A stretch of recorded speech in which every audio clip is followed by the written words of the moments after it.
Bonsoir, hola, namasté, j'espère que vous allez bien les belles âmes. On se retrouve ce soir pour une nouvelle vidéo sur clés, mécanismes et processus des parcours sacrés, mais pas que. Une capsule vidéo assez spéciale, je ne sais pas combien de temps elle va durer, cette capsule. Vous pouvez avancer si jamais c'est un peu trop long. Mais j'avais envie de vous faire ce soir une vidéo sous forme de livre audible. Je vous parle souvent dans mes vidéos de Lise Bourbeau, qui a fait le livre Les 5 blessures qui empêchent d'être soi-même. Ce livre a changé la vie de plus d'1 million de lecteurs, donc je vais vous le lire sous format audible. Bien évidemment, je le fais parce que plusieurs personnes n'aiment pas forcément lire ou n'ont pas le temps de lire un livre et se poser. Il est composé de 242 pages, ce livre, donc je ne vais pas vous lire les 242 pages, je vais vous lire la quatrième de couverture. Je vais vous lire la préface pour reposer le contexte et vous présenter Lise Bourbeau. Et qui est-elle? Elle ne sort pas de nulle part.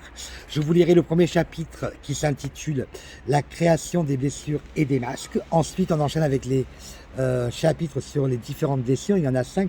Je ne vais pas vous lire toutes les blessures, mais je prendrai à chaque fin de chapitre le tableau qui caractérise ces blessures-là. Puisqu'après, ce sont que des exemples qu'elle donne à l'intérieur. Et puis finalement, ce livre se résumerait au tableau que j'ai déjà présenté sur ma chaîne et que vous pouvez trouver sur la toile et sur Internet, hein, qui est les blessures, les masques et les antidotes. Une fois qu'on aura fait les 5 blessures, je vous lirai bien évidemment le dernier chapitre numéro 7, la guérison des blessures et la transformation des masques, la chose la plus importante dans un parcours sacré, bien évidemment. Donc, ce livre s'adresse à tout le monde, ok, mais encore plus aux personnes qui sont dans des parcours sacrés. Donc, je le répète, flamme jumelle, lien d'âme jumelle, âme sœur primordiale et toute personne en éveil spirituel. Je vais vous le lire tel qu'il a été écrit. Voilà, comme si vous étiez avec votre livre ouvert et que c'est vous qui faisiez ça tout seul. Mais du coup, je le fais à votre place. Donc, je vous lire d'abord la première, quatrième de couverture. Le rejet, l'abandon, l'humiliation, la trahison et l'injustice. 5 blessures fondamentales à l'origine de nos maux. Le mot M-A-U-X, je le précise, qu'ils soient physiques, émotionnels ou mentaux. Lise Bourbeau, grâce à une description très détaillée de ces blessures, nous mène vers la voie de la guérison. Car de la compréhension de ces mécanismes dépend le véritable épanouissement. Celui qui nous conduit à être enfin nous-mêmes, un guide simple et pratique pour transformer tous nos petits problèmes quotidiens en tremplin pour guérir. Donc vous avez compris qu'on va aborder toutes les blessures, mais en plus vous aurez des éléments qui vous permettent de transformer ces masques dont nous sommes porteurs. Pardon. Je commence par la préface. La rédaction de ce livre a été possible grâce à la persévérance de nombreux chercheurs qui, comme moi, n'ont pas hésité à oser rendre public le fruit de leurs recherches et synthèses malgré la controverse et le scepticisme que ceux-ci subsistent. D'ailleurs, les chercheurs savent qu'en général, ils seront critiqués ainsi que leurs publications et ils se préparent à vivre avec cette adversité. Ils sont motivés par leur désir de favoriser l'évolution de l'humain et par ceux qui acceptent leur découverte. Parmi les chercheurs, le premier que je tiens à remercier est le psychiatre autrichien Sigmund Freud pour sa découverte monumentale de l'inconscient et pour avoir osé affirmer que le psychisme, que le physique pouvait avoir un lien avec les dimensions émotionnelles et mentales de l'être humain.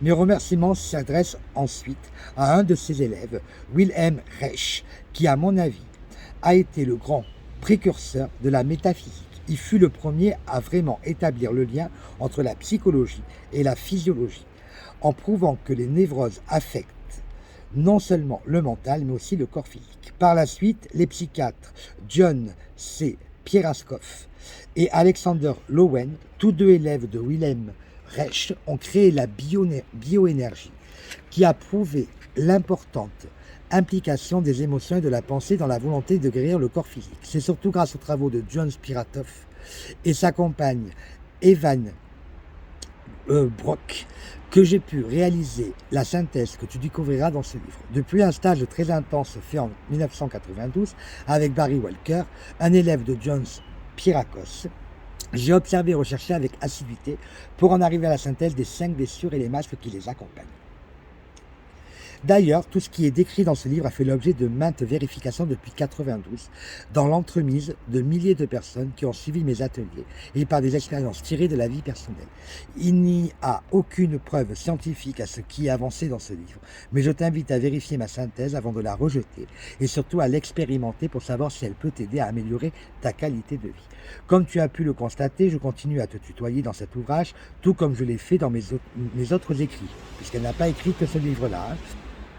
Si tu lis un de mes livres pour la première fois et que tu n'es pas familier avec l'enseignement d'écoute de ton corps, il se peut que certaines expressions te laissent perplexe. Je fais par exemple une nette distinction entre sentiments et émotions, intellectuance et intelligence. Maîtriser et contrôler, le sens que je donne à ces mots est bien expliqué dans mes autres livres et dans les ateliers. Tout ce qui est écrit s'adresse autant à la gente masculine que féminine. Quand ce n'est pas le cas, je le précise. Je continue également à utiliser le mot Dieu. Je rappelle que lorsque je parle de Dieu, je fais référence à ton moi supérieur, ton être véritable, ce moi qui connaît tes vrais besoins pour vivre dans l'amour, le bonheur, l'harmonie, la paix, la santé, l'abondance et la joie. Je te souhaite d'avoir autant de plaisir à découvrir dans les chapitres qui suivent et j'en ai eu à partager mes découvertes. Avec amour, Lise Bourbon. Chapitre 1. La création des blessures et des masques. Lorsqu'un enfant naît, il sait au plus profond de lui que la raison pour laquelle il s'incarne, c'est d'être lui-même, tout en vivant de multiples expériences. Son âme a d'ailleurs choisi la famille et l'environnement dans lesquels il naît avec un but très précis. Nous avons tous la même mission en venant sur cette planète, celle de vivre des expériences jusqu'à ce que nous arrivions à les accepter et à nous aimer à travers elles. Tant qu'une expérience est vécue dans la non-acceptation, c'est-à-dire dans le jugement, dans la culpabilité, la peur, le regret ou toute autre forme de non-acceptation, l'humain s'attire sans cesse les circonstances et les personnes qui lui font revivre cette expérience. Certains non seulement expérimentent le même type d'événement plusieurs fois au cours d'une vie, mais doivent se réincarner une ou plusieurs fois afin d'arriver à accepter complètement. Accepter une expérience ne veut pas dire que celle-ci représente notre préférence ou que nous soyons d'accord avec elle. Il s'agit plutôt de nous donner le droit d'expérimenter et d'apprendre à travers ce que nous vivons. Nous devons surtout apprendre à reconnaître ce qui est bénéfique pour nous et ce qui ne l'est pas. Le seul moyen pour y arriver est de devenir conscient des conséquences de l'expérience. Tout ce que nous décidons ou non, ce que nous faisons ou pas, ce que nous disons ou non, et même ce que nous pensons et ressentons entraîne des conséquences. L'être humain veut vivre de façon de plus en plus intelligente. Lorsqu'il se rend compte qu'une expérience provoque des conséquences nuisibles, au lieu de se reprocher quelque chose ou d'en vouloir à quelqu'un d'autre, il doit tout simplement apprendre à accepter de l'avoir choisie, même inconsciemment, pour réaliser qu'elle n'était pas intelligente pour lui. Il s'en souviendra pour plus tard. C'est ainsi qu'on vit une expérience dans l'acceptation. Par contre, je te rappelle que même si tu te dis « je ne veux plus vivre cela », ça recommence. Tu dois te donner le droit de répéter plusieurs fois la même erreur ou l'expérience désagréable avant d'arriver à avoir la volonté et le courage nécessaires pour te transformer. Pourquoi ne comprenons-nous pas du premier coup? À cause de notre ego entretenu par nos croyances. Nous avons tous de nombreuses croyances qui nous empêchent d'être ce que nous voulons être. Plus ces façons de penser ou croyances nous font mal, plus nous essayons de les occulter. Nous parvenons même à croire qu'elles ne nous appartiennent plus. Arriver à les régler exige donc que nous nous incarnions à plusieurs reprises. C'est seulement lorsque notre corps mental, émotionnel et physique seront à l'écoute de notre Dieu intérieur que notre âme sera totalement heureuse. Tout ce qui est vécu dans la non-acceptation s'accumule au niveau de l'âme. Celle-ci, étant immortelle, revient sans cesse sous différentes formes humaines, avec le bagage accumulé dans la mémoire d'âme. Avant de naître, nous décidons de ce que nous voulons venir régler durant cette prochaine incarnation. Cette décision et tout ce que nous avons accumulé dans le passé ne sont pas enregistrés dans notre mémoire consciente, c'est-à-dire celle qui relève de l'intellect. Ce n'est qu'au fil de la vie que nous devenons graduellement conscients de notre plan de vie et de ce que nous devons régler. Quand je fais allusion à quelque chose de non réglé, je fais toujours référence à une expérience vécue dans la non-acceptation de soi. Il y a une différence entre accepter une expérience et s'accepter soi-même. Prenons l'exemple d'une jeune fille qui a été rejetée par son père car celui-ci désirait un garçon. Dans un tel cas, accepter l'expérience consiste à donner le droit à son père d'avoir désiré un garçon et d'avoir rejeté sa fille. L'acceptation de soi consiste pour cette jeune fille à se donner le droit d'en avoir voulu à son père et de se pardonner de lui en avoir voulu. Il ne doit susciter aucun jugement envers son père et elle-même, seulement de la compassion et de la compréhension pour la partie qui souffre en chacun d'eux. Elle saura que cette expérience est complètement réglée lorsqu'elle se permettra de faire ou dire quelque chose qui pourrait faire vivre du rejet à quelqu'un d'autre. Ce qui n'est pas son intention, mais le résultat pourrait être le même si l'autre personne vit la blessure de rejet. Il existe une autre façon pour elle de savoir ce genre de situation a vraiment été réglé et vécu dans l'acceptation. La personne qu'elle aura rejetée ne lui en voudra pas. Elle saura que ça arrive à tous les humains de rejeter une autre personne à certains moments de leur vie. Ne te laisse pas jouer de tours par l'ego qui essaie souvent, par tous les moyens, de nous faire croire que nous avons réglé une situation. Il arrive fréquemment que nous nous disions « Oui, je comprends que l'autre ait agi ainsi » pour ne pas avoir à se regarder et à se pardonner. Notre ego tente ainsi de trouver une façon furtive pour mettre de côté des situations désagréables. Il arrive qu'on accepte une situation ou une personne sans pour autant s'être pardonné ou s'être donné le droit de lui en avoir voulu ou de lui en vouloir encore. Cela s'appelle accepter seulement l'expérience. Je le répète, il est important de faire la différence entre accepter l'expérience et l'acceptation de soi.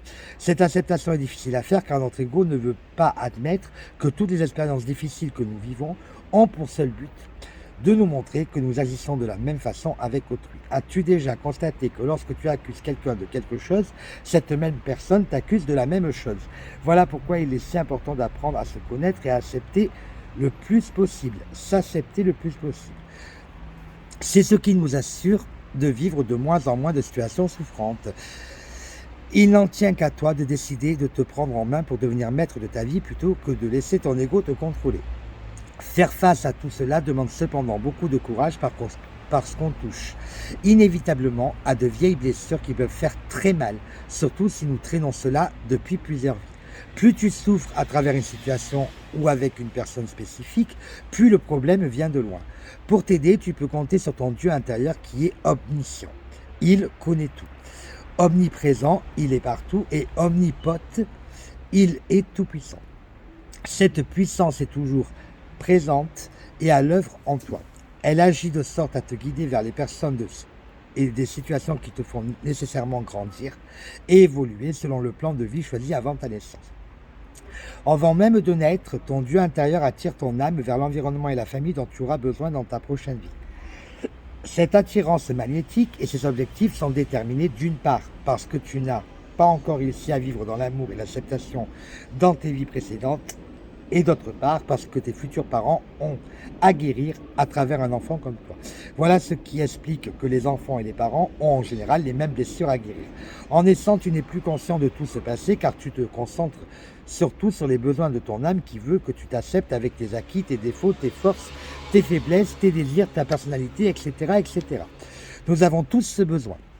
Cependant, peu après notre naissance, nous nous apercevons que lorsque nous osons être nous-mêmes, cela dérange le monde des adultes ou celui de nos proches. Nous en déduisons qu'être naturel n'est pas bien, n'est pas correct. Cette découverte est douloureuse et provoque surtout chez l'enfant des crises de colère. Celle-ci devient tellement fréquente que nous venons à croire qu'elles sont normales. On les appelle les crises d'enfance ou les crises d'adolescence. Elles sont peut-être devenues normales pour les humains, mais elles ne sont certainement pas naturel. Un enfant qui agit naturellement, qui est équilibré, qui a le droit d'être lui-même, ne fait pas ce genre de crise. Malheureusement, ce genre d'enfant n'existe presque pas. J'ai plutôt observé que la majorité des enfants passent par les 4 étapes suivantes.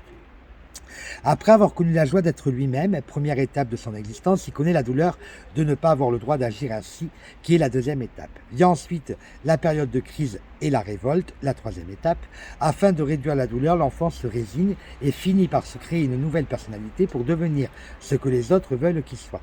Certaines personnes demeurent en lycée à la troisième étape durant toute leur vie, c'est-à-dire qu'elles sont continuellement en réaction, en colère ou en situation de crise.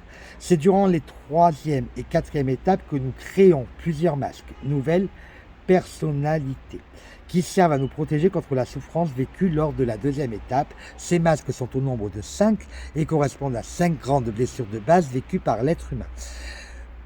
Mes nombreuses années d'observation m'ont permis de constater que toutes les souffrances de l'être humain peuvent être condensées en 5 blessures. Les voici par ordre chronologique, c'est-à-dire dans l'ordre où chacune d'elles apparaît dans le cours d'une vie.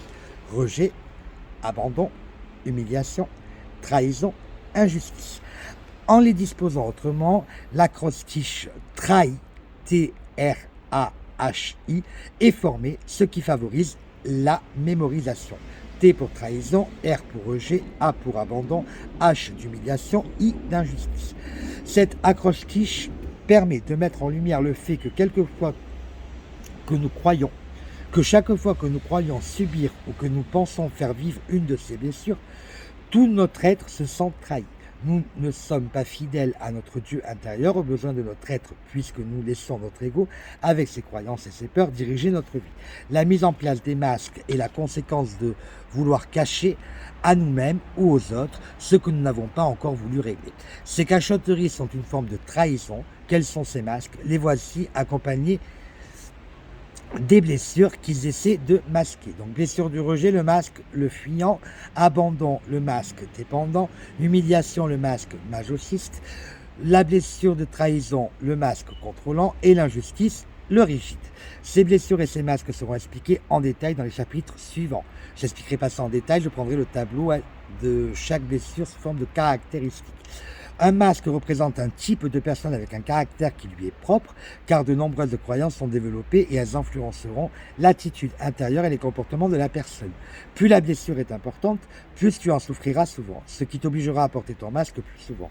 Nous portons un masque seulement lorsque nous voulons nous protéger. Par exemple, dans le cas où une personne sent de l'injustice suite à un événement ou quand elle se juge d'être injuste ou quand elle a peur de se faire juger comme étant injuste, elle porte son masque de rigide, c'est-à-dire elle adopte le comportement d'une personne rigide. Voici une image pour mieux illustrer la façon dont la blessure et le masque correspondant sont liés.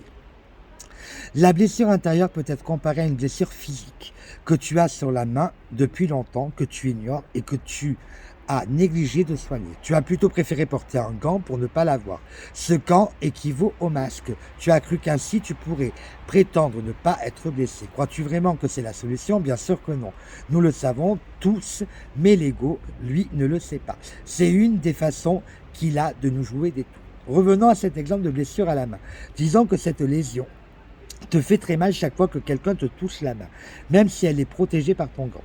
Lorsque quelqu'un te prend la main par amour et que tu cries « Ouille, tu me fais mal », tu peux imaginer la surprise de l'autre. A-t-il vraiment voulu te faire mal? Non, car si tu souffres lorsque quelqu'un te touche la main, c'est bien parce que tu as décidé de ne pas t'occuper de ta blessure. L'autre n'est pas responsable de ton mal. C'est ainsi pour toutes les blessures. Nombreuses sont les occasions où nous nous croyons rejetés, abandonnés, trahis, humiliés ou traités de façon injuste. En réalité, chaque fois que nous nous sentons blessés, c'est notre ego qui aime croire que quelqu'un d'autre est à blâmer. On cherche donc à trouver un coupable. Parfois, nous décidons que nous sommes ce coupable quand, en réalité, ce n'est plus vrai que lorsque nous accuserons quelqu'un d'autre. Tu sais, dans la vie, il n'y a pas de personnes coupables, seulement des personnes souffrantes. Je sais maintenant que plus on accuse soi ou les autres, et plus la même expérience se répète. L'accusation ne sert qu'à rendre l'humain malheureux, tandis que lorsque nous regardons avec compassion la partie de l'humain qui souffre, les événements, les situations et les personnes commencent à se transformer. Les masques que nous créons pour nous protéger sont visibles dans la morphologie d'une personne, donc dans l'apparence extérieure. On me demande souvent s'il est possible de détecter les blessures chez les jeunes enfants. Personnellement, je m'amuse à observer mes 7 petits-fils qui ont, au moment d'écrire ces lignes, entre 7 mois et 9 ans. Chez la plupart d'entre eux, je peux déjà commencer à voir leurs blessures dans leur apparence physique. Les blessures plus facilement visibles à cet âge en indiquent une plus importante. Par contre, j'ai pu observer chez 2 de mes 3 enfants que leur corps d'adulte indique des blessures différentes de celles que je voyais lorsqu'ils étaient enfants et adolescents. Le corps est tellement intelligent qu'il trouve toujours un moyen de nous laisser savoir ce que nous avons à régler. En réalité, c'est notre Dieu intérieur qui l'utilise pour nous parler. Dans les prochains chapitres, tu découvriras comment reconnaître tes masques et ceux des autres. Dans le dernier chapitre, je parle des nouveaux comportements à adopter pour arriver à guérir ces blessures, négligées jusqu'à maintenant et ainsi arrêter de souffrir. La transformation des masques qui cachent ces blessures, s'effectue ainsi naturellement. De plus, il est important de ne pas s'attacher aux mots utilisés pour exprimer les blessures ou les masques. Quelqu'un peut être rejeté et souffrir d'injustice. Un autre peut être trahi et vivre cela comme un rejet. Un autre peut être abandonné et se sentir humilié. Quand tu auras lu la description de chaque blessure et leurs caractéristiques, ce sera plus clair pour toi. Les 5 caractères décrits dans ce livre peuvent ressembler à ceux décrits par d'autres études de caractère. Chaque étude est différente et celle-ci n'a pas pour intention d'abolir ou de vouloir remplacer les autres faites dans le passé. Une de ces théories faites par le psychologue Gérard Heymans il y a près de 100 ans est d'ailleurs encore populaire aujourd'hui. On y trouve les 8 types caractérologiques suivants: le passionné, le colérique, le nerveux, le sentimental, le sanguin, le phlegmatique, l'apathique et l'amorphe. Lorsqu'ils utilisent le mot passionné pour décrire un type de personne, cela n'empêche pas que les autres types de vivre l'expérience de la passion dans leur vie. Chaque mot utilisé pour décrire les types est nécessaire pour définir le caractère dominant d'une personne. Je répète donc que tu ne dois pas t'accrocher au sens littéral des mots. Il est possible, en lisant la description du comportement et de l'attitude du masque de chaque blessure, que tu te reconnaisses dans chacune d'elles. Par contre, il est très rare qu'une personne ait les 5 blessures, du moins à différents degrés. Voilà pourquoi il est important de bien retenir la description du corps physique, car celui-ci reflète fidèlement ce qui se passe à l'intérieur de soi. Il est beaucoup plus difficile de se reconnaître par les plans émotionnels et mentaux. Souviens-toi que notre ego ne veut pas qu'on découvre toutes nos croyances, puisque c'est avec ces croyances que nous le nourrissons et qu'il survit. Je n'expliquerai pas l'ego davantage dans ce livre, car j'en parle en détail dans mes livres « Écoute ton corps, ton plus grand ami sur la terre » et « Écoute ton corps encore ». Il est possible que tu réagisses et que tu éprouves certaines résistances en prenant conscience que les personnes souffrant de telles blessures sont en réaction à tels parents. Avant d'arriver à cette conclusion, j'ai d'abord vérifié auprès de milliers de personnes si tel était bien le cas et la réponse est affirmative. Je répète ici ce que je dis dans chaque atelier que je donne. Le parent avec qui on a l'impression de mieux s'entendre étant adolescent est celui avec qui on a le plus de choses à régler. Il est tout à fait normal d'éprouver des difficultés à accepter qu'on en veuille aux parents qu'on aime le plus. La première réaction à cette constatation est en général le reniement, puis ensuite la colère, et par la suite on est prêt à faire face à la réalité. C'est le début de la guérison. La description du comportement et des attitudes reliées aux différentes blessures peut te sembler négative. En reconnaissant une de tes blessures, il se pourrait donc que tu sois en réaction à la description du masque que tu t'es créé pour éviter de souffrir. Cette résistance est très normale et humaine. Donne-toi le temps. Souviens-toi que tout comme les personnes qui t'entourent, lorsque c'est ton masque qui te fait agir, tu n'es pas toi-même. N'est-il pas rassurant de savoir que lorsqu'un comportement te dérange ou te déplaît chez les autres, cela indique que ces personnes viennent de mettre leur masque pour éviter de souffrir. En gardant cela à l'esprit, tu seras plus tolérant et il te sera plus facile de les regarder avec amour. Prenons l'exemple qu'un adolescent qui a le comportement d'un dur. Lorsque tu découvres qu'il se comporte ainsi pour cacher sa vulnérabilité et sa peur, ta relation est différente, car tu sais qu'il n'est ni dur ni dangereux. Tu gardes ton calme et tu peux même remarquer ses qualités plutôt que d'en avoir peur et de ne pas voir que ses défauts. Il est encourageant de savoir que même si tu n'es avec des blessures à guérir, qui sont régulièrement réveillées par ta réaction aux gens et aux circonstances qui t'entourent, les masques que tu as créés pour te protéger ne sont pas permanents. En mettant en pratique les méthodes de guérison suggérées dans le dernier chapitre, tu verras tes masques diminuer graduellement et par conséquent, ton attitude se transformera et possiblement ton corps aussi. Cela peut toutefois prendre plusieurs années avant de constater les résultats dans le corps physique, car celui-ci se transforme toujours plus lentement à cause de la matière tangible dont il est constitué. Nos corps plus subtils, émotionnels et mentaux, prennent moins de temps à se transformer suite à une décision prise en profondeur et avec amour. Par exemple, il est très facile de désirer, entre parenthèses, émotionnel, et de s'imaginer, entre parenthèses, mental, en train de visiter un autre pays. La décision de faire ce voyage peut se prendre en quelques minutes. Par contre, avant d'avoir tout planifié, organisé, économisé l'argent nécessaire, la concrétisation de ce projet dans le monde physique sera plus longue. Un bon moyen pour vérifier tes transformations physiques consiste à te photographier chaque année.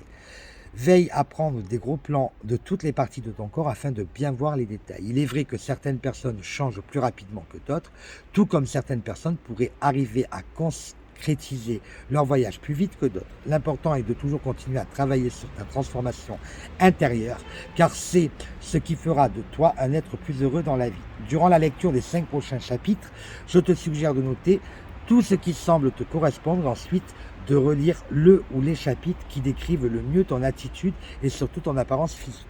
Donc là, le chapitre 2 concerne le démarrage de la première blessure de rejet. Donc je ne vais pas vous lire ce chapitre, je vais aller directement à la fin de ce chapitre pour aller vous lire la synthèse de cette blessure. Caractéristiques de la blessure de rejet. Éveil de la blessure. De la conception à 1 an. Ne pas sentir le droit d'exister avec le parent du même sexe. Le masque, le fuyant. Parents, même sexe. Corps contracté, étroit, mince ou fragmenté.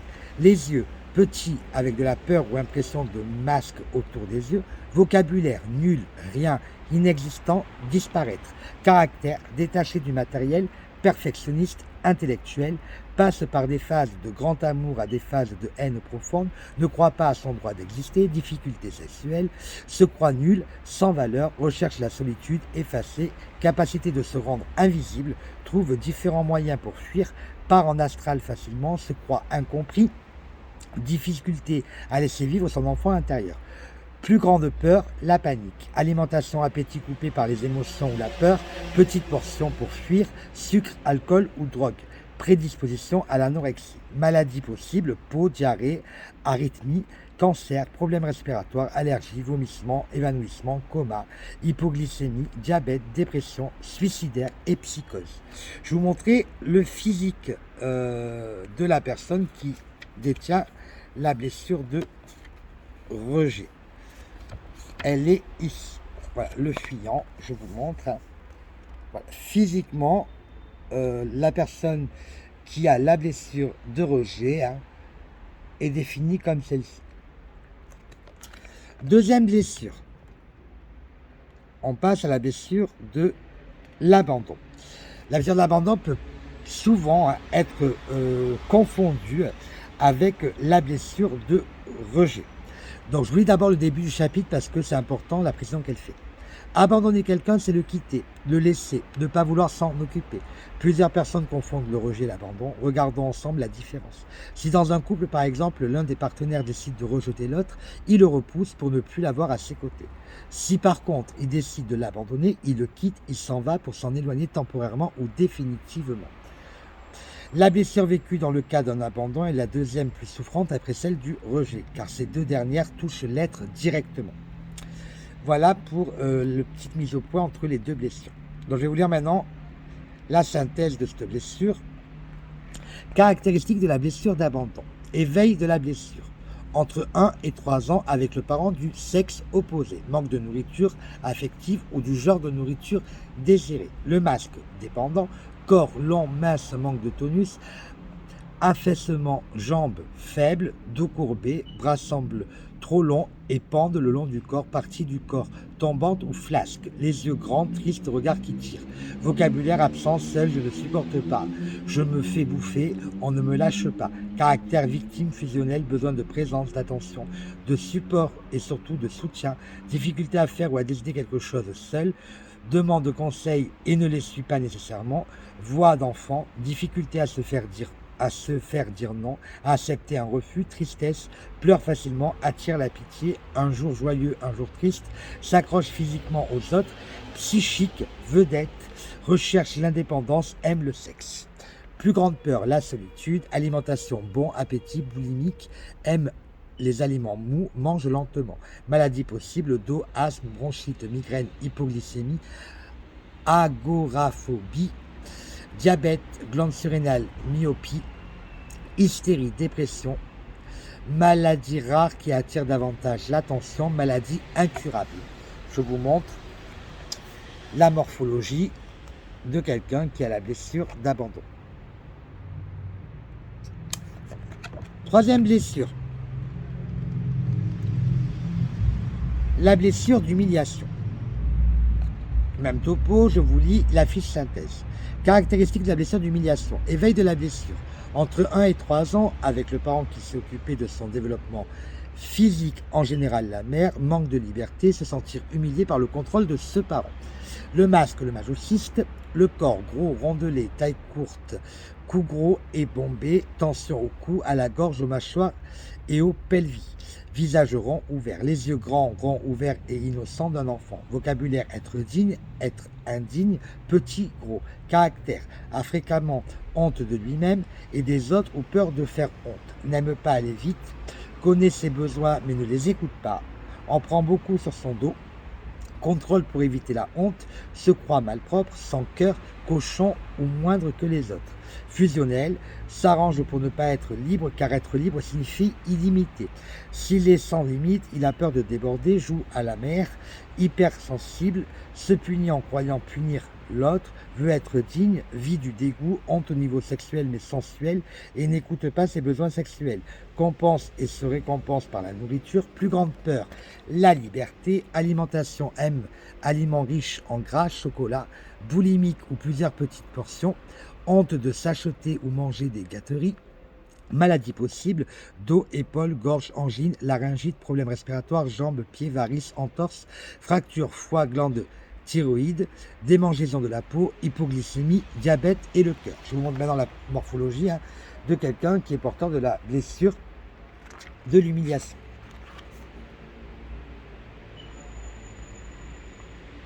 On est plutôt sur un profil robuste. L'avant-dernière blessure, on est sur la blessure de trahison. Alors la blessure de trahison, les caractéristiques, éveil de la blessure, entre 2 et 4 ans avec le parent du sexe opposé. Bris de confiance ou attente non répondue dans la connexion amour sexuel, manipulation, le masque du contrôlant, corps, exhibe force et pouvoir, chez l'homme, épaules plus larges que les hanches, chez la femme, les hanches plus larges et fortes que les épaules, poitrine bombée, ventre bombé, les yeux, regard intense et séducteur, yeux qui voient tout rapidement, vocabulaire dissocié, as-tu compris question, as-tu compris question, je suis capable, laisse-moi faire seul, je le savais, fais-moi confiance, je ne lui fais pas confiance. Caractère, se croit très responsable et fort, cherche à être spécial et important, ne tient pas ses engagements et ses promesses ou se force pour les tenir, ment facilement, manipulateur, séducteur, a beaucoup d'attentes, d'humeur inégale, convaincu d'avoir raison et essaie de convaincre l'autre, impatient, intolérant, comprend et agit rapidement, performant pour être remarqué, comédien, se confie difficilement, ne montre pas sa vulnérabilité, sceptique, peur du désengagement. Plus grande peur, la dissociation, la séparation et le reniement. Aliment, bon appétit, mange rapidement, ajoute sel et épices, peut se contrôler lorsqu'il est occupé, mais perd le contrôle par la suite. Maladie possible, maladie de contrôle et de perte de contrôle. Agoraphobie, spasmophilie, système digestif, maladie finissant en it, herpès buccal. Je vous montre la morphologie de cette blessure de trahison, donc le masque du contrôlant. Et la dernière blessure, qui est l'injustice. Caractéristique de la blessure d'injustice. Éveil de la blessure entre 4 et 6 ans. Donc c'est celle qui va se réveiller le plus tard. Avec le parent du même sexe, être performant et parfait, blocage de l'individualité. Masque du rigide, corps droit, rigide et le plus parfait possible. Bien proportionné, fesses rondes, petite taille serrée par vêtements ou ceinture. Mouvement rigide, peau claire, mâchoire serrée, cou raide, droit de fierté. Les yeux, regard brillant et vivant, yeux clairs. Vocabulaire, pas de problème, toujours, jamais, très bon, très bien, très spécial, justement, exactement, sûrement, d'accord. Caractère perfectionniste, envieux, se coupe de son senti, se croise souvent les bras, performant pour être parfait, trop optimiste, vivant, dynamique, se justifie beaucoup, difficulté à demander de l'aide, peut rire pour rien pour cacher sa sensibilité, ton de la voix sec et raide, n'admet pas qu'il vit des problèmes, doute de ses choix, se compare à mieux et au pire, difficulté à recevoir en général, trouve injuste d'en obtenir moins et encore plus injuste d'en recevoir plus que les autres, difficulté à se faire plaisir sans se sentir coupable, ne respecte pas ses limites, s'en demande beaucoup, se contrôle, aime l'ordre, rarement malade, dur pour son corps, colérique, froid et difficulté à montrer son affection, aime avoir une apparence sexy. Alors je pense que cette blessure d'injustice, en fait, je l'ai sous-estimée, parce que quand je dis le caractère, c'est quasiment moi. Plus grande peur, la froideur. Aliment, préfère aliments salés au sucré, aime tout ce qui est croustillant, se contrôle pour ne pas grossir, se justifie et a honte lorsqu'il perd le contrôle. Maladie possible, burn-out, épuisement professionnel, anorgasme pour les femmes, éjaculation précoce ou impuissance homme, maladie finissant en it telle que tendinite, bursite, arthrite, etc. Torticolis, constipation, hémorroïdes, crampes, circulation du sang, foie, varices, problèmes de peau, nervosité, insomnie et mauvaise vision. Voilà, nous avons fait les 5 synthèses des 5 blessures de l'âme. On va passer maintenant au chapitre numéro 7 qui s'intitule Guérison des blessures et transformation des masques. Alors ce chapitre, il va être un petit peu long. Si c'est un peu long pour vous, hein, vous faites passer. Ok, vous accélérez un petit peu, hein, vous écoutez ce que vous avez envie d'écouter. Avant de procéder à la description des étapes de guérison pour chaque type de blessure et de masque, je tiens à te partager des observations que j'ai faites concernant la façon dont chaque type parle, s'assoit, danse. Celles-ci mettent en lumière les différences de comportement reliées au masque. Selon le masque, la façon de parler et la voix sont différentes. Le fuyant a une voix éteinte et faible. Le dépendant utilise une intonation d'enfant ainsi qu'un ton plaintif. Le masochiste feint souvent des sentiments dans sa voix afin de passer pour une personne intéressée. Le rigide parle d'une façon plutôt mécanique et retenue. Le contrôlant a une voix forte qui porte loin. Voici maintenant la façon de danser pour chacun type des caractères. Le fuyant n'aime pas particulièrement danser. Lorsqu'il le fait, il bouge peu et de façon effacée pour ne pas se faire remarquer. Ce qui émane de lui, c'est « ne me regardez pas trop ». Le dépendant préfère les danses de contact parce qu'elles lui donnent l'occasion de se coller à son partenaire. Parfois, il semble se pendre à l'autre. Ce qui ressort de lui, c'est regarder comme mon partenaire m'aime. Le masochiste aime beaucoup danser et en profite pour exprimer sa sensualité. Il danse pour le plaisir de danser. Ce qui se dégage de lui, c'est regarder à quel point je peux être sensuel. Le contrôlant prend beaucoup de place. Il aime danser, il en profite pour séduire. C'est surtout une occasion pour lui d'être regardé. Ce qui émane de lui, c'est regardez-moi. Le rigide danse très bien et a du rythme malgré la rigidité de ses jambes. Il fait attention pour ne pas se tromper. C'est celui qui prend le plus souvent des cours de danse. Les très rigides sont sérieux, se tiennent très droits et semblent même compter leurs pas en dansant. Ce qui ressort de lui, c'est regarder comme je danse bien. Quelle sorte de voiture préfères-tu? La description suivante t'indique quelle personnalité en toi influence ton choix. Le fuyant aime une automobile avec des couleurs sombres qui passent inaperçues. Le dépendant préfère une voiture confortable et différente des normes. Le masochiste choisit un petit véhicule où il est à l'étroit. Le contrôlant achète une automobile puissante qui sera remarquée. Le rigide préfère une voiture classique, performante, car il veut en avoir pour son argent. Tu peux appliquer ces caractéristiques à d'autres catégories d'achat ainsi qu'à la façon de te vêtir. La façon de s'asseoir indique ce qui se passe chez une personne pendant qu'elle parle ou écoute. Le fuyant se fait tout petit sur sa chaise et aime beaucoup se cacher les pieds sous les cuisses. En n'étant pas branché par terre, il peut fuir plus facilement. Le dépendant s'écrase sur sa chaise ou appuie sur quelque chose comme les bras de sa chaise ou un fauteuil avoisinant par exemple. Le haut du dos penche vers l'avant. Le masochiste s'assoit les jambes écartées comme la plupart du temps. Il choisit une chaise ou un fauteuil qui ne lui convient pas. Il semble inconfortable. Le contrôlant s'assoit et penche son corps vers l'arrière avec les bras croisés quand il écoute. Lorsqu'il parle, il se penche vers l'avant pour mieux convaincre son interlocuteur. Le rigide s'assoit bien droit. Il peut aussi aller jusqu'à serrer les jambes l'une contre l'autre et les aligner avec le corps, ce qui accentue son allure rigide. Lorsqu'il se croise les jambes et les bras, c'est pour ne pas sentir ce qu'il se passe.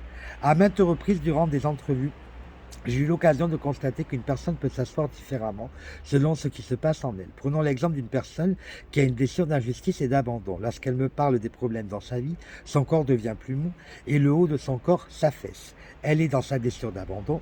Quelques minutes plus tard, au moment où je lui pose une question sur quelque chose qu'elle ne veut pas toucher, son corps devient plus droit et rigide et elle me dit que tout va bien à ce sujet. Il en est ainsi aussi pour la façon de parler qui peut changer plusieurs fois lors d'une conversation. Je pourrais continuer ainsi avec plusieurs autres exemples. Dans les mois à venir, je suis sûr que tu arriveras à reconnaître à quel moment toi-même ou quelqu'un dans ton entourage porte un masque par l'observation de tes propres attitudes physiques et psychologiques et des leurs. Tu peux ainsi savoir quelle peur est vécue à ce moment-là. J'ai aussi observé un fait très intéressant concernant les peurs. Tu as remarqué au cours de ta lecture que j'ai mentionné la plus grande peur ressentie par chaque type de caractère. J'ai pu observer à ce sujet que la personne portant un masque particulier ne se rend pas compte de sa peur, mais que les gens autour d'elle voient facilement ce qu'elle veut éviter à tout prix. La plus grande peur du fillon est la panique. Il ne s'en rend pas compte car il s'équipe juste avant de paniquer et très souvent au cas où il paniquerait. Par contre, les autres à ses côtés se rendent compte de son agitation car ses yeux le trahissent la plupart du temps. La plus grande peur du dépendant est la solitude. Il ne la voit pas car il s'arrange pour être rarement seul. Lorsqu'il l'est, il peut se faire croire qu'il est bien seul sans toutefois réaliser qu'il recherche fébrilement des occupations pour passer le temps. En l'absence de présence physique, la télévision et le téléphone lui tiendront compagnie. Pour ses proches, il est plus facile de voir et surtout de sentir cette grande peur de la solitude en lui, même lorsqu'il est entouré de personnes. Ses yeux tristes le trahissent aussi. La plus grande peur du masochiste est la liberté. Il se croit libre car il est très sollicité par les autres et trouve le temps de les aider. Il décide même très souvent d'en faire davantage pour les autres, avant même qu'on lui demande. Il ne se rend pas compte cependant qu'il se crée plusieurs contraintes et obligations qui l'empêchent d'écouter ses propres besoins. Son entourage par contre se rend compte à quel point il se sacrifie pour les autres. Ses grands yeux ouverts sur le monde nous montrent qu'il est toujours à l'afflux des besoins des autres. La plus grande peur du contrôlant est la dissociation et le reniement. Il ne voit pas à quel point il crée des situations de conflit ou des problèmes pour ne plus parler à quelqu'un. Bien qu'il s'attire des séparations ou des situations où il renie quelqu'un, il ne voit pas qu'il en a peur. Au contraire, il se fait croire que ces séparations ou reniements sont mieux pour lui. Il pense qu'ainsi il ne se fera plus avoir. Le fait qu'il soit très sociable et qu'il aille facilement vers de nouvelles connaissances l'empêche de voir le nombre de personnes qu'il a mises de côté dans sa vie. Ceux qui l'entourent s'en rendent compte plus facilement, ses yeux aussi le trahissent. Ils deviennent durs et peuvent même faire peur au point d'éloigner les autres lorsqu'il est en colère. La plus grande peur du rigide est la froideur. Il a de la difficulté à reconnaître cette froideur car il se considère comme une personne chaleureuse qui fait son gros possible pour que tout soit juste et harmonieux autour de lui. Il est aussi fidèle à ses amis en général. Par contre, son entourage voit fréquemment cette froideur chez lui, non seulement dans ses yeux, mais aussi dans son attitude sèche et raide, surtout lorsqu'il se sent accusé injustement. La première étape pour guérir une blessure consiste à la reconnaître et à l'accepter, sans pour autant être d'accord avec le fait qu'elle soit là. Accepter signifie la regarder, l'observer, tout en sachant qu'avoir encore des choses à régler fait partie de l'expérience d'être humain. Ce n'est pas parce que quelque chose te fait encore mal que tu es une mauvaise personne. Avoir été capable de te créer un masque pour ne pas souffrir a été un acte héroïque, une démarche d'amour envers toi-même. Ce masque t'a donné à survivre et t'a adapté à l'environnement familial que tu as toi-même choisi avant de t'incarner. La véritable raison pour laquelle nous naissons dans une famille ou que nous nous sommes attirés par des personnes qui ont les mêmes blessures que nous, c'est qu'au début, nous aimons le fait que les autres soient comme nous. Nous arrivons à ne pas nous trouver si pires que cela. Après quelque temps, nous commençons à trouver des défauts aux autres, nous ne les acceptons plus comme ils sont. Nous cherchons donc à les changer, ne réalisant pas que ceux que nous n'acceptons pas chez les autres sont les parties de nous que nous ne voulons pas voir par peur d'avoir à changer. Nous croyons que nous devons changer quand en réalité nous devons guérir. Voilà pourquoi connaître nos blessures est si bénéfique, car cela nous permet de guérir plus tôt que de vouloir nous changer. De plus, souviens-toi que chacune de ces blessures découle d'une accumulation d'expériences échelonné sur plusieurs vies passées et qu'il est donc tout à fait normal qu'il soit difficile pour toi d'y faire face à nouveau dans cette vie. N'y étant pas parvenu dans les vies passées, tu ne peux pas t'attendre à ce que ça se fasse en disant tout simplement je veux guérir. Par contre, cette volonté et la décision de guérir tes blessures sont les premiers pas vers la compassion, la patience et la tolérance envers toi-même. Ces qualités que tu développeras en même temps vers les autres sont des cadeaux que t'apporte ce cheminement vers la guérison. Je suis certaine qu'en lisant les chapitres précédents, tu as découvert les blessures de tes proches et les tiennes. Ça t'a probablement aidé à mieux comprendre leur comportement, donc à avoir une plus grande tolérance envers eux. Comme je l'ai déjà mentionné, il est important de ne pas t'attacher aux mots utilisés pour identifier les blessures ou les masques. Tu peux vivre par exemple une expérience de rejet et te sentir trahir, abandonné, humilié ou la perception comme une injustice, l'apercevoir. Quelqu'un peut être injuste envers toi et cela peut te faire sentir rejeté, humilié, trahi ou abandonné. Comme tu peux voir, ce n'est pas l'expérience qui importe, mais bien ce que tu ressens face à cette expérience. Voilà pourquoi il est si important, afin de mieux reconnaître tes blessures, de te référer à la description des caractéristiques du corps physique avant de te référer aux caractéristiques comportementales. Le corps ne ment jamais, il reflète ce qui se passe au plan émotionnel et mental. Je te suggère de relire plusieurs fois la description physique de chaque blessure pour bien saisir les différences entre chacune d'elles. Je sais que de plus en plus de personnes recourent à la chirurgie esthétique pour corriger certains aspects de leur corps physique. À mon avis, elle se joue un tour.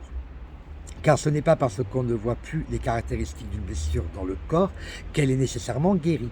Plusieurs personnes ayant eu recours à une chirurgie ont témoigné avoir été très déçues de voir réapparaître après 2 ou 3 ans ce qu'elle avait voulu enlever ou cacher. C'est d'ailleurs la raison pour laquelle les médecins spécialistes en chirurgie esthétique ne garantissent jamais leur travail pour la vie. Par contre, si par amour pour toi-même, tu choisis de prendre en main ton corps physique par la chirurgie esthétique, en étant conscient de tes blessures et en faisant un travail émotionnel, mental et spirituel sur toi, il y a de fortes chances pour que cette chirurgie soit bénéfique pour toi et que ton corps l'accepte mieux. Certaines personnes se jouent des tours au plan physique, mais il y en a encore plus qui se tendent des pièges au niveau du comportement, c'est-à-dire au niveau de leur attitude intérieure. Cela se produit régulièrement dans l'atelier Caractère et blessures dans laquelle j'explique ces blessures en détail. Des participants se voient complètement dans la description du comportement de tel type, alors que leur corps démontre une toute autre réalité. Je me souviens entre adultes, entre autres, du cas d'un jeune homme d'une trentaine d'années qui me disait vivre du rejet depuis sa petite enfance. Il souffrait de ne pas avoir la relation stable à cause, selon lui, de nombreux rejets qu'il avait subis. Son corps physique ne démontrait pourtant aucun signe de rejet. Après un moment, je lui dis « Es-tu bien sûr que c'est du rejet que tu vis et non de l'injustice ?» Je lui ai ensuite expliqué que son corps montrait plutôt les signes d'une blessure d'injustice. Il fut très surpris, je lui ai suggéré de prendre du temps pour bien y réfléchir. Lorsque je l'ai revu la semaine suivante, il était emballé en me partageant qu'il avait compris et éclairci bien des choses depuis une semaine. Il avait bel et bien touché à sa blessure d'injustice. Ce genre d'exemple n'est pas surprenant car l'ego fait tout pour que nous ne voyions pas nos blessures. Il est convaincu qu'en y touchant, nous ne saurons pas gérer la douleur reliée à ces blessures. C'est lui qui nous a persuadés de créer des masques dans le but de nous éviter cette souffrance. L'ego croit toujours prendre le chemin le plus facile, mais en réalité, il nous complique la vie. Lorsque c'est l'intelligence qui dirige notre vie, ça peut sembler difficile au début, car cela exige certains efforts, mais en fait, l'intelligence simplifie grandement notre vie. Plus nous attendons pour nous occuper de nos blessures, plus elles s'aggravent. Chaque fois que nous vivons une situation qui vient réveiller et toucher une blessure, nous y ajoutons une autre couche. C'est comme une plaie qui s'agrandit. Plus elle s'aggrave, plus nous avons peur d'y toucher. Ça devient un cercle vicieux. Cela peut même mener à une forme d'obsession, c'est-à-dire croire que tout le monde est là pour nous faire souffrir. Par exemple, la personne très rigide verra de l'injustice partout et deviendra d'un perfectionnisme excessif. La personne très fuyante, quant à elle, se sentira rejetée partout et se convaincra que plus personne ne peut l'aimer, etc. L'avantage de reconnaître ça ou ces blessures est que nous regardons enfin au bon endroit. Auparavant, nous agissions comme une personne qui va chez un médecin pour faire soigner son foie, quand en réalité, c'est son cœur qui a des problèmes. Cette situation peut durer pendant des années, comme ce jeune homme qui essayait de trouver une solution au rejet qu'il croyait vivre sans que rien ne se règle. Après avoir touché à ce qui le dérangé véritablement, il fut en mesure de solutionner son problème et de mettre en mouvement la guérison de la blessure. Je tiens à préciser qu'il y a une différence entre avoir le masque de dépendant et souffrir de dépendance affective. Il n'y a pas que les personnes ayant la blessure d'abandon dont le masque du dépendant qui souffrent de carence affective. Toute personne, quelle que soit la blessure dont elle souffre, peut être dépendante au niveau affectif. Pourquoi? Parce que nous devenons dépendants affectifs lorsque nous souffrons de carence affective et nous souffrons de carence affective lorsque nous ne nous aimons pas assez. Nous recherchons donc l'amour des autres pour arriver à nous convaincre que nous sommes aimables. Chaque masque est justement là pour nous indiquer que nous nous empêchons d'être nous-mêmes parce que nous ne nous aimons pas assez. En effet, souviens-toi que tous les comportements associés à chacun des masques représentent des réactions et non des comportements basés sur l'amour de soi. Avant d'aller plus loin, récapitulons les explications des 5 chapitres précédents concernant le parent avec qui est généralement vécu chacune des blessures. Ceci est important pour arriver à les guérir. Le rejet est vécu avec le parent du même sexe. Le fuyant se sent donc rejeté par les personnes du même sexe que lui. Il les accuse de les rejeter et éprouve davantage de colère contre ces personnes que contre lui-même. Par contre, lorsqu'il vit une situation de rejet avec une personne du sexe opposé, il se rejette lui-même. Cela le porte alors à vivre plus de colère contre lui-même. Il est aussi fort possible que ce qu'il croit être du rejet dans cette expérience avec les personnes du sexe opposé soit plutôt de l'abandon. L'abandon est vécu avec le parent du sexe opposé. Alors, le rejet, c'était le même sexe. Donc, l'abandon, le sexe opposé. Le dépendant se sent donc facilement abandonné par des personnes du sexe opposé et est porté à les accuser plutôt que de s'accuser lui-même. Lorsqu'il vit une expérience d'abandon avec quelqu'un du même sexe, il s'accuse lui-même, croyant ne pas avoir porté assez d'attention à l'autre ou ne pas avoir su prêter la bonne attention. Il arrive fréquemment que ce qu'il croit être une expérience d'abandon avec les personnes du même sexe soit plutôt du rejet. C'est pour ça que souvent on les confond. Petit aparté. L'humiliation en général est vécue avec la mère, que l'on soit un homme ou une femme. Le masochiste se sent donc facilement humilié avec les personnes du sexe féminin. Il est davantage porté à les accuser. S'il vit une expérience d'humiliation avec quelqu'un du sexe masculin, il s'accuse lui-même et se sent honteux de son comportement ou de ses pensées face à l'autre. Cette blessure peut exceptionnellement être vécue avec le père s'il s'occupait des besoins physiques de l'enfant, s'il lui apprenait à être propre, à manger, à s'habiller, etc. Si c'est ton cas, tu dois inverser ce qui vient d'être écrit au sujet du féminin et du masculin. La trahison se manifeste avec le parent du sexe opposé. Le contrôlant se sent donc facilement trahi par les personnes du sexe opposé et est porté à les accuser pour sa douleur ou ses émotions. Lorsqu'il vit une expérience de trahison avec quelqu'un du même sexe, il s'accuse plutôt lui-même et s'en veut de ne pas avoir vu à temps cette expérience afin de l'empêcher. Il est plus probable que ce qu'il croit être de la trahison de la part des personnes du même sexe soit plutôt une expérience qui active sa blessure d'injustice. L'injustice est vécue avec le parent du même sexe. Le rigide souffre donc d'injustice avec les personnes du même sexe et il les accuse d'être injustes avec lui. S'il vit une situation qu'il considère comme injuste avec quelqu'un du sexe opposé, il n'accuse pas l'autre, mais plutôt lui-même d'être injuste ou pas correct. Il y a de fortes chances que cette expérience d'injustice vécue avec les personnes du sexe opposé soit plutôt de la trahison. Il peut même développer une rage meurtrière s'il souffre beaucoup. Plus ces blessures font mal, plus il est normal et humain d'en vouloir aux parents que nous croyons responsables de nous avoir fait souffrir. Plus tard, nous reportons cette rancune ou cette haine sur les personnes du même sexe que les parents accusés de nous avoir fait mal. Il est normal, par exemple, pour un jeune garçon de haïr son père, par qui il s'est toujours senti rejeté. Plus tard, il transférera cette haine chez les hommes ou son fils, par qui il se sentira également rejeté. Nous en voulons également à ce parent d'une façon inconsciente d'avoir la même blessure que nous. Il devient donc un modèle sous nos yeux de quelqu'un avec cette blessure, ce qui nous oblige à nous regarder. Notre préférence généralement inconsciente serait d'avoir un autre modèle. Cela explique pourquoi on veut à tout prix ne pas leur ressembler. On n'aime pas ce qu'ils nous reflètent. Les blessures ne pourront être guéries qu'avec un pardon véritable envers soi et envers nos parents. Par contre, lorsque n'importe laquelle des 5 blessures est vécue avec les parents, avec les personnes du sexe opposé aux parents, que nous tenons responsables de notre blessure, c'est à nous-mêmes que nous nous en voulons. C'est en de pareils moments que nous sommes enclins à nous punir soit par le biais d'un accident ou par quelque chose qui nous fait mal physiquement. L'humain croit en la punition comme moyen pour expier sa culpabilité. En réalité, la loi spirituelle de l'amour affirme tout le contraire. Plus nous nous croyons coupables, plus nous nous punissons et plus nous nous attirons le même genre de situation. Ceci revient à dire que plus nous nous accusons, plus nous revivons les mêmes problèmes. Ce sentiment ainsi coupable rend difficile le pardon de soi, une étape importante vers la guérison. En plus de la culpabilité, nous vivons très souvent de la honte lorsque nous nous accusons d'avoir blessé quelqu'un d'autre ou lorsque d'autres nous blâment de leur avoir fait subir là ou les blessures que nous n'avons pas encore acceptées. J'ai parlé davantage de la honte dans le chapitre portant sur la blessure d'humiliation, car chez le masochiste, c'est la honte qui se trouve le plus évident à voir. Par contre, tout le monde ressent de la honte à un moment ou à un autre. Elle est autant plus intense lorsque nous ne voulons pas accepter que nous faisons subir aux autres ce que nous ne voulons pas qu'ils nous fassent écoper.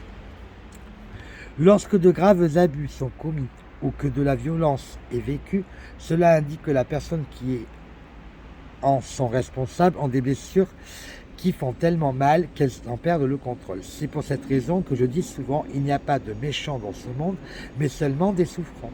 Il ne s'agit pas ici de les excuser, mais bien d'apprendre à avoir de la compassion pour ces personnes. Les condamner ou les accuser ne les aidera pas. Nous pouvons avoir de la compassion même si nous ne sommes pas d'accord. C'est un des avantages à être conscient de nos propres blessures et de celles des autres. J'ai observé qu'il est rare qu'une personne n'ait qu'une blessure. En ce qui me concerne, j'ai déjà mentionné que j'en ai deux principales à gérer dans cette vie, à savoir l'injustice et la trahison. Je vis de l'injustice avec les personnes du même sexe et de la trahison avec les personnes du sexe opposé. Comme l'injustice est vécue avec le parent du même sexe, je me suis aperçu que lorsque je vis cette émotion avec une personne du sexe féminin, j'accuse celle-ci d'être injuste. Lorsque l'injustice vient du sexe masculin, je vais plutôt me traiter moi-même d'injuste et éprouver de la colère contre moi-même. J'ai même honte parfois. Il m'arrive aussi de percevoir cette injustice avec les hommes comme une trahison. On peut donc voir le masque de contrôlant et celui de rigide dans le corps de ceux qui, comme moi, souffrent des deux blessures de l'injustice et de la trahison. J'ai observé également que plusieurs ont la blessure de rejet d'abandon en même temps. Ils portent donc les masques du fuyant et de dépendant. Parfois, le haut du corps reflète une blessure et le bas du corps l'autre. Chez certains, la différence se voit sur les côtés droit et gauche. Avec le temps et la pratique, il devient de plus en plus facile de discerner les masques au premier coup d'œil. Lorsque nous faisons confiance en notre intuition, notre œil interne les voit très rapidement. Quand une personne a la silhouette qui correspond au masque de contrôlant et qu'en plus son corps est plutôt mou et flasque ou qu'elle a les yeux du dépendant, tu peux en déduire qu'elle vit les blessures de trahison et d'abandon. Il peut y avoir évidemment bien d'autres combinaisons. Une autre personne peut avoir le corps plus gros du masochiste et en même temps être très droit, bien rigide. On sait alors qu'elle a la blessure d'humiliation et d'injustice. Ces personnes ayant un corps assez volumineux du masochiste avec de petites jambes et de petites chevilles du fuyant sont des gens qui souffrent d'humiliation et de rejet. Il est possible que certains aient 3, 4 ou même les 5 blessures. Une des 5 peut prédominer, tandis que les autres sont moins évidentes. Elles peuvent aussi être toutes de moindre importance. Quand un masque prédomine, c'est signe que la personne l'utilise plus souvent que les autres pour se protéger. Lorsque le masque prend très peu de place dans le corps de la personne, ceci signifie que cette personne ne ressent pas souvent la blessure liée à ce masque. Ce n'est donc pas parce qu'un masque est dominant que cela veut dire qu'il exprime la blessure la plus importante à guérir. En effet, nous essayons de cacher les blessures qui nous font souffrir le plus. J'ai déjà mentionné dans les chapitres précédents que nous développons le masque de rigide injustice et le masque de contrôle en trahison, qui sont des masques de contrôle et de force afin de cacher la blessure de rejet, d'abandon ou d'humiliation.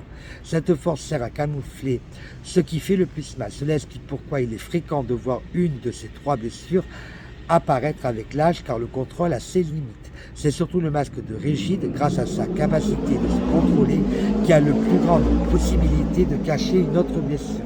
La personne masochiste et rigide, par exemple, peut arriver à surveiller son poids pendant un certain temps lorsqu'elle ne peut plus se contrôler, son corps grossit.